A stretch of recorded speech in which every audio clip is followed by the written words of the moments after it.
Көптен күткен дажим сабағына қош келдіңіздер. Сабақтың тақырыбы клиенттерге дажим жасау және боль арқылы сату. Бүгінгі сабақта не өтетін боламыз? Өнім сатпа, өзгерісті сат. Бірінші тақырыбымыз, екінші тақырыбымыз продажа, ол логика емес, биохимия. Осы сабақта біз продажаның биохимиясын тоже айтып өтетін боламыз. Үшінші тақырып бізде клиенттің боль табудың үш нақты жолын айтамыз. То есть білесіздер, сатылымда клиенттің болін білу, ол үлкен бір навык деп айтуға болады. Соның инструменттерімен сіздермен бөлісетін боламын. И төртіншісі сіздер күткен дажим механикалары.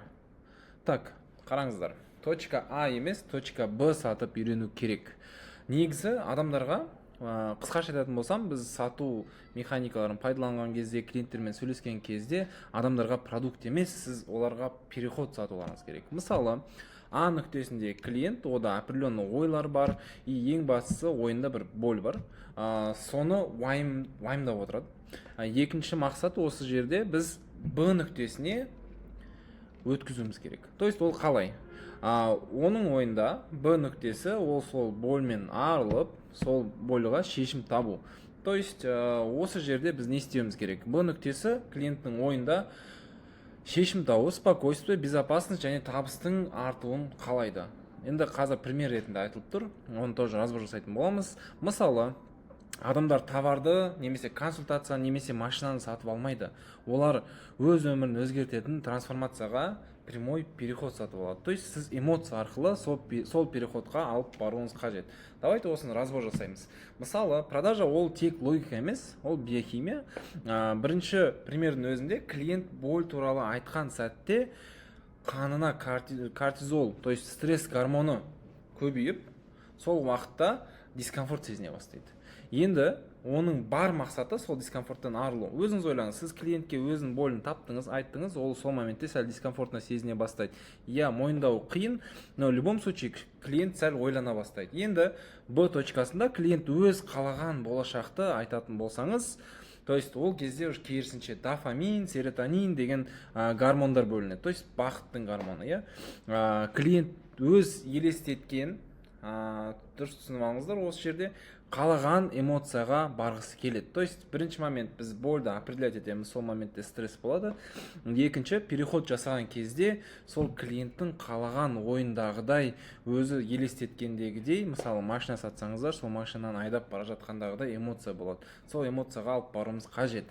Тек қана көбісінің ойында продажа деген ол телефонмен сөйлестім немесе WhatsAppпен жаздым, полностью консультация бердім, продукттың артықшылықтарын айттым, неге арзан, неге қымбат, барлығын түсіндіріп өттім, неге сол момент алмайды деп ойлайды.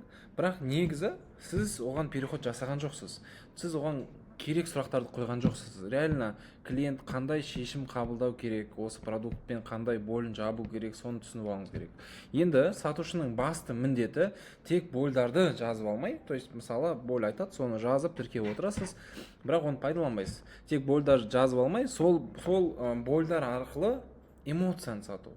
Бәріңіз білесіздер, көбінесе адамдар эмоция сатып алады. То есть магазинге кірдіңіз, киім таңдадыңыз, сізге сол жердің атмосферасы, түсіп тұрған светі, освещениясы барлығы күшті болып тұрса, сіз эмоциональный уровеньде уже сәл жоғарырақ боласыз. Сол моментте сіз эмоциональный покупка жасайсыз. Негізі продажниктердің, сату мамандардың басты мақсаты сол эмоцияны көтеру. Сол себепті бұл продажа ол тек логика емес, бұл биомеханика. То есть көбінесе біз клиентті А точкасынан Б точкасына алып баруымыз керек. Енді клиенттер кортизол көбейген сайын, сен клиентті сол уақытта стресстен арылуға көмектесетін боласың. То есть егер сол клиент сол моментте стресстен арылып жатса, значит сен 100% сатасың. Дұрыстап тыңдап алыңыздар, болмаса түсінбей жатсаңыздар, паузаға қойып бір оқыласаңыздар болады. Так, енді жаңағы айтып өтқандағыдай, қалай клиенттердің больдарын анықтаймыз, қалай клиенттің больдарын табамыз. Ол үш этаптан тұрады. Біріншісі клиентті ойландыратын сұрақтар. Көбісі осы сұрақты пайдаланбайды екен. Менде осы жерде 5 сұрақ тұр. Бұның бәрі пример, өздеріңізге адаптировать етіп алсаңыздар болады. Мысалы, сіз қандай мақсатта заявка қалдырдыңыз? Прямой, ашық сұрау. Клиент сізге точно айтады, не себепті қалдырғанын. Екіншісі, сіз осы оймен жүргеніңізге біраз болды ма? Қанша уақыт осы оймен жүрсіз? Мысалы, осындай зат сатып аламын деген оймен жүрсіз. Үшіншісі, алдын сіз шешімдерді қарастырған едіңіз ба? Возможно, біреулермен жұмыс істестіңіз, возможно, осы товарды алып көрдіңіз и так далее. То есть, үшінші сұрақта сіз клиентті алдын қандай опыты болған, соны білесіз. Бұның бәрін қатарласып қоюға болады, бірақ мен осы жерден кемінде 2 сұрақ қана алатын едім. Не нәрсе сізге мүлдем көмектескен жоқ. Возможно, бір көрді, өнімдерді көрді, продуктты көрді, тағы басқа көрді, бірақ возможно, ешқандай эффект алған жоқ. Тоже сұрауыңыз қажет. И және не нәрседен, өнімнен көңіліңіз қалды. Бұл примерлар. Негізі бұндай примердің менде тағы бір 75 сұрағы бар. Оны тоже мен бұйырса сіздерге беретін боламын. Енді қараңыз. Бірінші этап. Клиент сәл ойлану қажет. Сіз көбісі осы сөйлескен кезде осы этапта клиентпен сөйлеседі да сразу презентация этабына өтіп кетеді. Ешқандай уточняющий сұрақтар қоймайды. Көбісінің қателігі осыда. Давайте былай жасайық. Сіздер осы сәттен бастап клиенттің нақты не себепті сізге заявка қалдырғанын, қалағанын, алдын қандай опыт болғанын толық сұрап аласыз. Екінші, клиенттің болын нақтылау. То есть, сен осы жауап айтады, осы жауаптарды дұрыс түсініп тұрғанды көрсету керек. Мысалы, мен түсінген бойынша осы мәселе 2 жылдан бері шеше алмай жүрсіз. Иә? Клиент айтады, иә дейді. Себебі әр кезде сіздің ойыңыздағыдай ешкім орындап жатқан жоқ. Бұның, конечно, бәрі пример, өзіңіздің салаңызға адаптировать етіп алыңыз. Осы жерде қараңыз, сіз клиент айтып болады, больдарын айтады, осылай жұмыс істестім, осындай болды, тағы басқа полный информация айтып өтеді, осындай конкуренттерден товар алдым, услуга алдым, олар дұрыс істеген жоқ деген сияқты. Бұл жерде, я, мен сізді түсіндім, мен түсінген бойынша деп ары қарай жалғастырасыз, сол бойды нақтылау қажет. Дальше, клиенттің бойына история айту. Енді осы момент өте важный. Көбісі осы моменттерді негізі вообще пайдаланбайды екен. Бұл қалай аталады? Біріншісі боль, екінші экспертность. То есть сіз осы жерде клиенттің шешіміне сәйкес история, кейс, результаттарды айтуыңыз қажет. Енді бұл жерде бір үлкен фишка бар. Егер сіз история, кейс, результат, осындай адам бар, осындай қаладан алған, как раз сіздің ситуацияңызға байланысты деп айтатын болсаңыз, бұл продажа болып есептелмейді клиентке. Ол дискомфортқа алып келмейді. Бірақ бұл жерде сіз довериемен шешім ұтасыз. Енді осы жерде өзіңіз ойлаңыз. Клиент уже елестетіп жатыр, осындай өзінің болын, проблемасын шешіп жатқан. Енді автоматически сіз точка Б-ға клиентті алып барып тұрсыз. Түсіндіңіздер ғой, иә? Так, давайте. Продажа, қысқаша айтатын болсам, боль кезінде болады, одан кейін емес. Алдыңғы сабақта тоже осы тақырыпты сіздерге раскрывать етіп, толық айтып өткен болатынмын.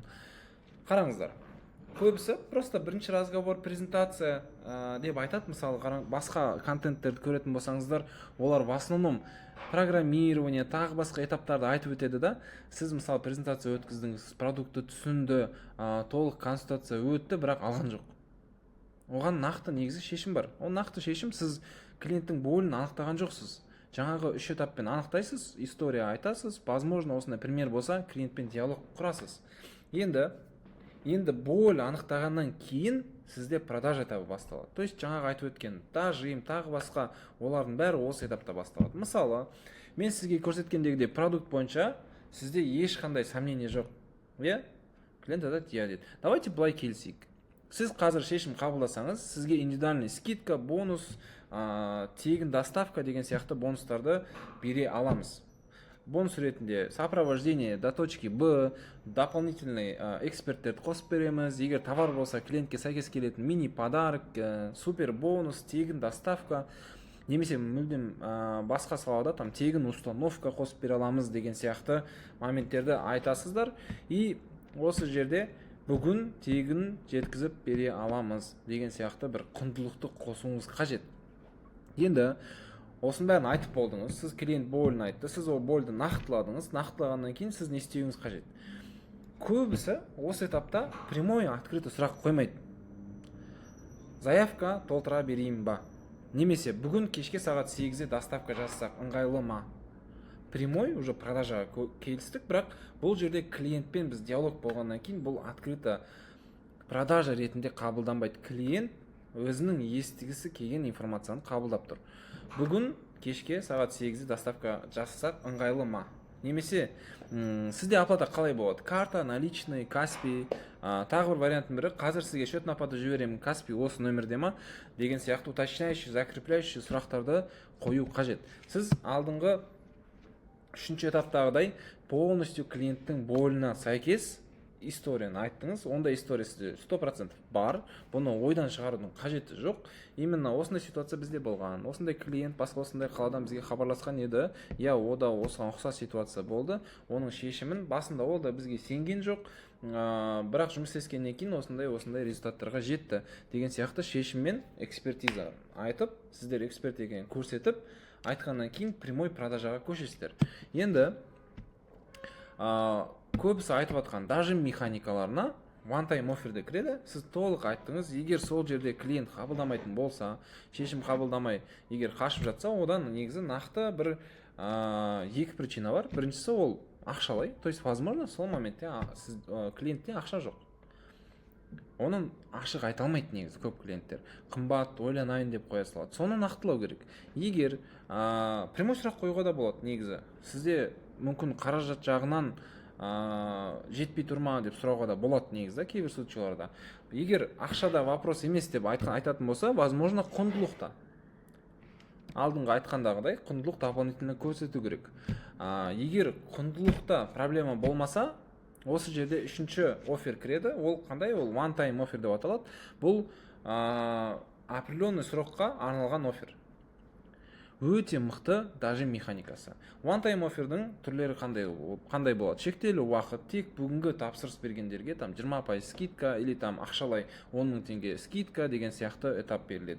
Тек бүгін төлегендерге, немесе 24 сағат ішінде төлегендерге бір апта деген тоже болады, либо бонус жүреді, либо эксклюзив түрі болады. Бұл ұсыныс тек осы хабарласып отқан қоңырауда, кездесуде ғана жарамды. Егер консультация берсеңіз, тек осындай менімен консультация өткендерге арналған специальный бонус. Тек бірақ шешімді бүгін 24 сағаттың ішінде қабылдау керек, полный оплата жасап деген сияқты. Немесе қосымша құндылық. Негізгі өнімге тегін апгрейд. Немесе кеңес беру, немесе сыйлық қосу. То есть, мына жерде примерно айтып өтейік. Мысалы, клиентпен сөйлестіңіз, клиент жақсы, бірақ мен ойланамын деп айтты. Сіз не деп айта аласыз? Әрине түсінемін, бірақ бір нәрсені айта кетейін. Бүгінгі ұсыныс тек осы апта соңына дейін жарамды. Осы жерде сіз клиентке окно продажды бүгін кешке дейін, немесе 24 сағаттың ішінде, немесе түнгі 00-ға дейін деген сияқты өзгерте аласыз. Егер осы уақыт ішінде шешім қабылдасаңыз, біз сізге қосымша жаңағы айтып өткендегідей бонусты қызмет, бонус, жеңілдік береміз. Кейін бұл мүмкіндік болмайды. Бұл мүмкіндік еще Instagram таргет еш жерде жоқ. Мен сізге жеке эксклюзивті мүмкіндік беріп жатырмын деп түсіндіріп айтып өтесіздер. Сондықтан дәл қазір шешім қабылдаған дұрыс болады деп ойлаймын. Оған қалай қарайсыз? Прямой сұрақ қоясыз, сұрақ қойғаннан кейін қайтадан осы этапқа өтесіз. Заявка толтыра берейін ба? Немесе сізде оплата қалай? Карта, наличный, Каспий. То есть, қараңыздар, дажим деген нәрсені негізі маркетингта былай көрсетеді, үлкен қылып. Менің ойымша, сіз егер больді білсеңіз, нақтылап, сол моментте шешім қабылдауға клиентке көмектесу. One time offer пайдаландыңыз, соңында дажимный сөздер пайдаландыңыз. Немесе, сіз клиентпен сөйлесіп жатсыз, оған бір определен момент жетіспей тұр. Сұрасаңыз болады, ашық сұраңыз. Мысалы, сізді не нәрсе тоқтатып тұр? Давайте сол бойынша сөйлесек. Жаңа сөйлескеніңіз бойынша осындай сізде проблема болды, соны басқардан іздедіңіз, мен сізге нақты шешімін айтып тұрмын. Осы жерден возможно сізде бір нәрсе жетіспей тұрған шығар. Соны айтып өтсеңіз деп клиентпен диалогты қайттан құрып, соңында закрываем на оплату, то есть оплатаға қабылдайтын боламыз. Осы қазір сізге счетный оплату жіберемін, Каспий осы номерде ма деген айтатын менеджерлардың конверсиясы, мен айтайын, қысқаша айтатын болсам 15%-ға жоғарырақ. Көбісі осы этапқа дейін жетпейді. Сонан кейін просто давайте төлейсіз ба деген сияқты ашық сұрақ қояды. Жоқ, біз қысқаша алып келуіміз керек. One time offer, айтып өткендегідей, дажимный воронкадағы этаптар, онымен қоса жаңағы сіздің экспертіңізді полностью клиенттің бойына байлау. Енді сіздер өзіңіздің салаңызда қай жерде қандай клиенттер ойланып жатыр, соны бір анализ жасап шығыңыздар, және осы one time offer бойынша қандай сіз офер пайдалана аласыз уақытылы, и екінші момент, сіз сол оферге байланысты қандай бонус бере аласыз.